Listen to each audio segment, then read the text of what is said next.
Esta sesión es una introducción a la investigación de las estrellas dobles visuales.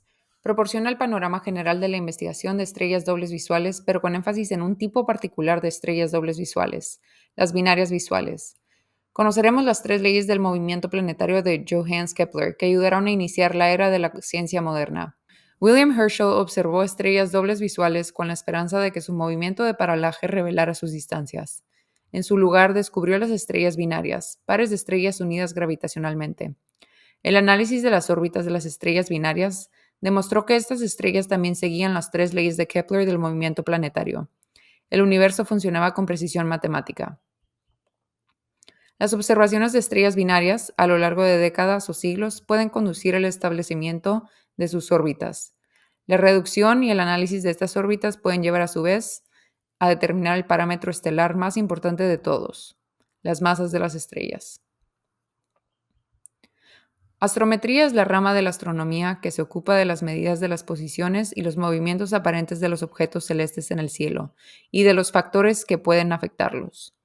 La astrometría es la técnica de observación astronómica más antigua y estaba en pleno desarrollo mucho antes de que Galileo utilizara por primera vez su telescopio para observaciones astronómicas en 1608. De hecho, los babilonios y los egipcios en menor grado realizaron observaciones astrométricas del Sol, la Luna y los planetas en los albores de la civilización, intentando comprender sus movimientos bastante complejos sobre el fondo fijo de las estrellas a lo largo del tiempo.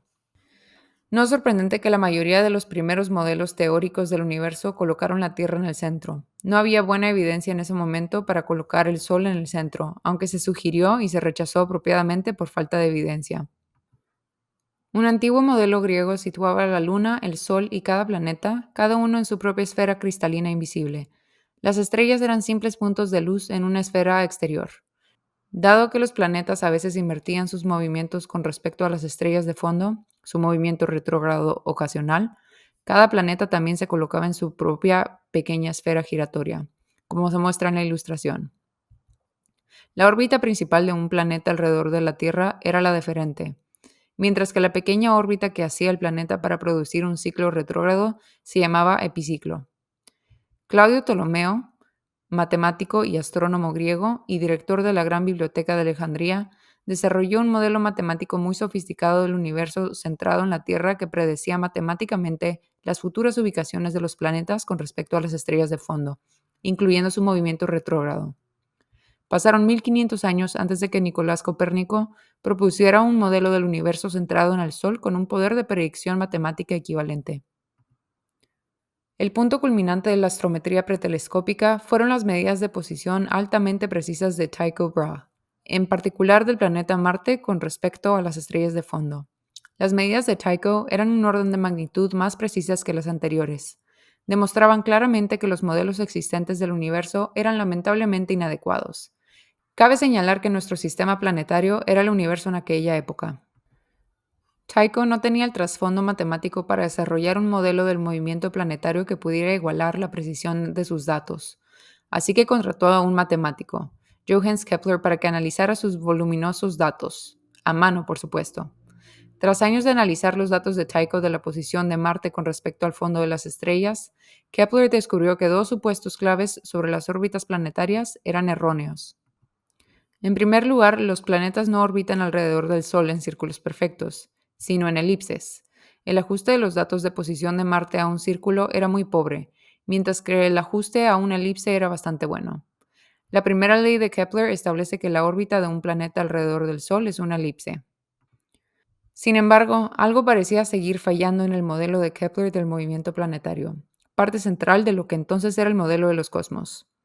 Siempre perfeccionista y un poco audaz, Kepler buscó refinamientos a su modelo del universo que se ajustaran aún mejor a los datos observacionales.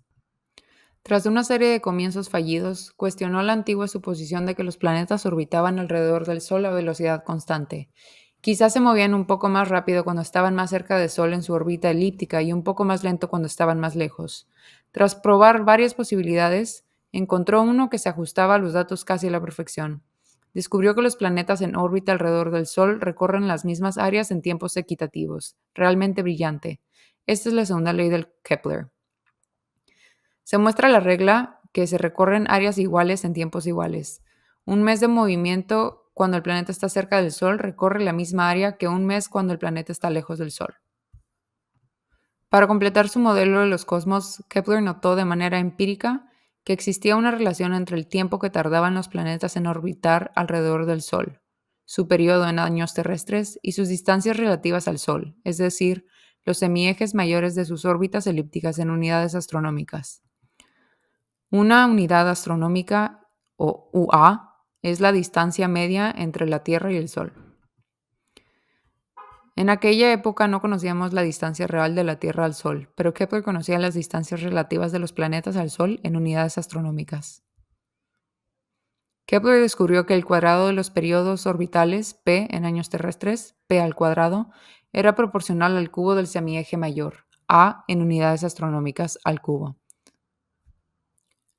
La constante de proporcionalidad era la masa dinámica, m sub d.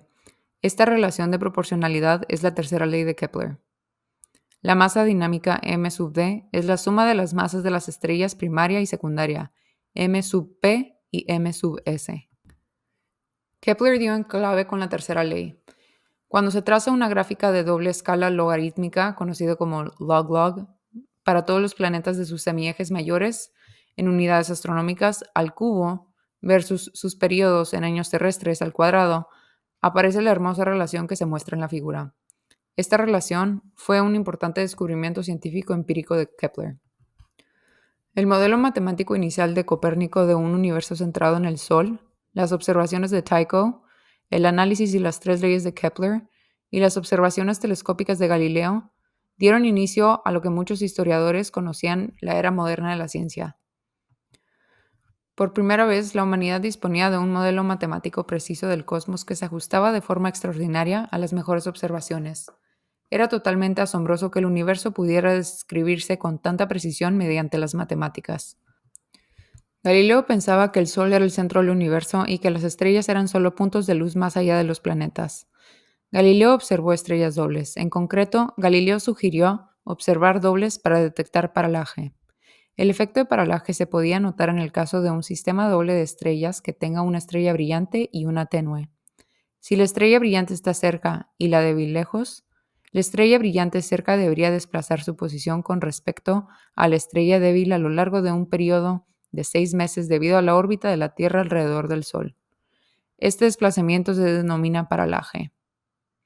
Cuando la Tierra está en la posición 1 en junio, la estrella cercana aparece en B con respecto a las estrellas de fondo, las estrellas lejanas. 6 meses más tarde, cuando la Tierra está en posición 2, la estrella cercana parece haberse desplazado a A con respecto a las estrellas lejanas de fondo.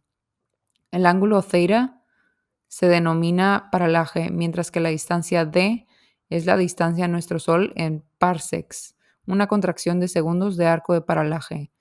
Un parsec equivale a unos 3.26 años luz, la distancia que recorre la luz en un año.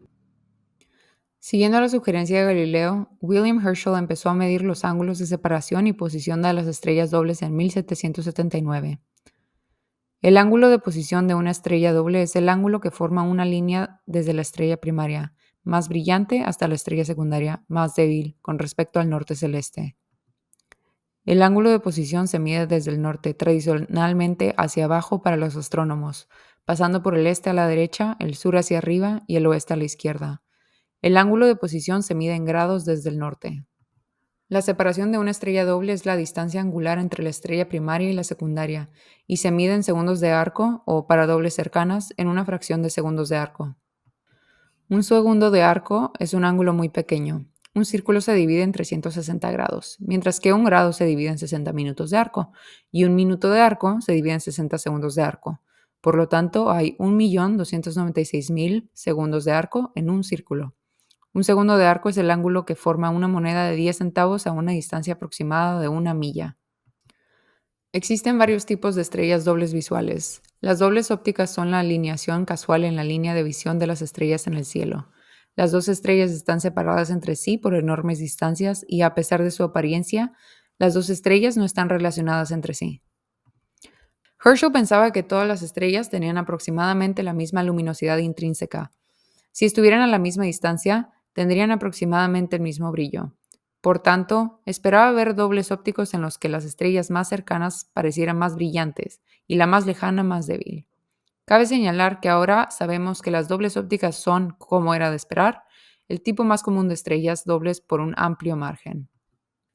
Poco después de empezar a observar estrellas dobles, Herschel comunicó sus observaciones de 269 estrellas dobles a la Royal Society, la Real Sociedad de Londres. Un par de décadas más tarde, Herschel llegó a la inesperada conclusión, en 1803, de que algunas de las estrellas dobles que había observado no eran dobles ópticas como esperaba, sino pares de estrellas unidas gravitacionalmente, un tipo de estrellas dobles que denominó binarias. Herschel sabía que las estrellas estaban unidas gravitacionalmente, porque la estrella secundaria con respecto a la primaria se movía en arco. El descubrimiento de las estrellas binarias de Herschel sugirió que la ley de la gravitación universal de Newton podía estar actuando sobre estrellas lejanas. La observación de estrellas dobles proporciona medidas de ángulo de posición, θ, y de separación, ρ. La observación se realiza en alguna fecha y hora específica, t. Estos tres valores, θ, ρ y t, son los tres grandes de la astrometría de estrellas dobles. Dado que las estrellas binarias visuales suelen tardar décadas, siglos o incluso milenios en trazar sus órbitas, suele ser suficiente proporcionar el tiempo, t, como un año y la parte fraccionaria de un año con 5 decimales. Estos tres parámetros, θ, ρ y t, definen una observación astrométrica de estrellas binarias. Son estas observaciones pacientemente recogidas por muchos astrónomos a lo largo de años y décadas las que reúnen para formar una serie de puntos que se aproximan a una elipse. A partir de un conjunto de observaciones de una estrella binaria recopiladas a lo largo de los años, tal vez la más reciente sea la suya, estos puntos deberían formar aproximadamente una elipse. Si la precisión de las observaciones fuera perfecta, todos los puntos caerían sobre una elipse, tal y como establece la primera ley de Kepler. Sin embargo, todas las observaciones tienen algún error, por lo que habría cierta dispersión en los puntos. No obstante, podemos resolver matemáticamente para obtener una órbita elíptica aparente que mejor se ajuste. Al hacerlo, estamos aplicando la primera ley de Kepler. La órbita aparente es la que vemos a lo largo de la línea de visión desde la Tierra. Por supuesto, las órbitas aparentes no son órbitas reales, excepto por coincidencia.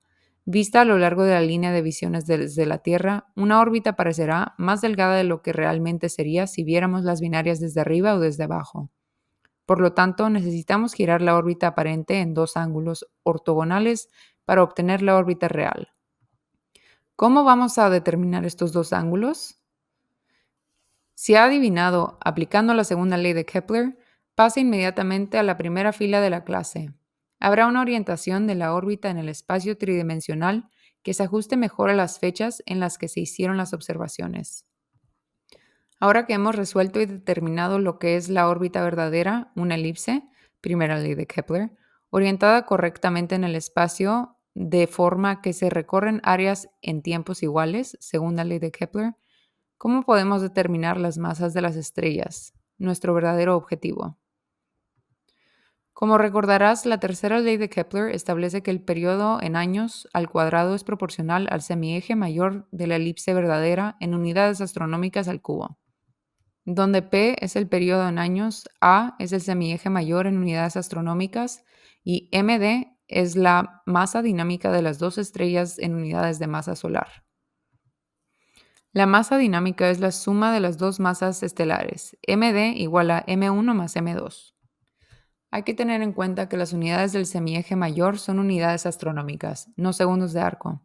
Por tanto, necesitamos conocer la separación física real, no solo la separación angular aparente. Para determinar la separación física real, dada la separación angular observada, es necesario conocer la distancia desde la Tierra a la pareja binaria. Una simple trigonometría nos da la separación física. Las distancias a las estrellas binarias y a otras estrellas se determinan mediante la medida de los paralajes, es decir, el desplazamiento de las estrellas cercanas respecto a las lejanas a medida que la Tierra orbita alrededor del Sol. El telescopio astrométrico orbital Hipparcos, puesto en órbita por la Agencia Espacial Europea en 1989, midió los paralajes de más de 100.000 estrellas y realizó observaciones durante los años siguientes. Los paralajes de Hiparcos se utilizaron para traducir los ángulos semimayores en distancias físicas. Gaia, lanzada por la ESA en diciembre de 2013, proporciona ahora paralajes mucho más precisos de muchas más binarias. Por fin disponemos de las masas dinámicas de las binarias, un logro importante y difícil que requiere el trabajo en equipo internacional durante décadas y a veces siglos. Un último paso es dividir con precisión la masa dinámica, que es la suma de las masas de las dos estrellas, en masas estelares individuales. Esto puede hacerse combinando la información orbital astrométrica con la información espectral sobre las velocidades radiales de las dos estrellas, un procedimiento que queda fuera del alcance de este seminario. Las estrellas se condensan a partir de nubes de gas y polvo. De forma un tanto aleatoria, algunas estrellas son realmente masivas, mientras que otras son meros pesos de pluma. Casi todas las características principales de las estrellas vienen determinadas principalmente por su masa inicial. El tamaño, el brillo, la temperatura y el tiempo de la vida de una estrella están todos muy estrechamente relacionados con su masa. Por tanto, para comprender las estrellas y sus ciclos de vida, necesitamos conocer sus masas con gran precisión. El más famoso de todos los diagramas astronómicos es el de Hertzsprung-Russell o diagrama HR, como se le suele llamar. Aunque no nos detendremos en el diagrama HR, un vistazo al mismo nos mostrará que la masa estelar es el parámetro clave. Las observaciones pacientes realizadas por los astrónomos a lo largo de los muchos años necesarios para establecer las órbitas de las estrellas binarias ayudan a establecer las masas estelares. Una observación realizada por un equipo de estudiantes puede, si se publica, contribuir a este esfuerzo internacional y multigeneracional que se extiende ya por más de 2 siglos.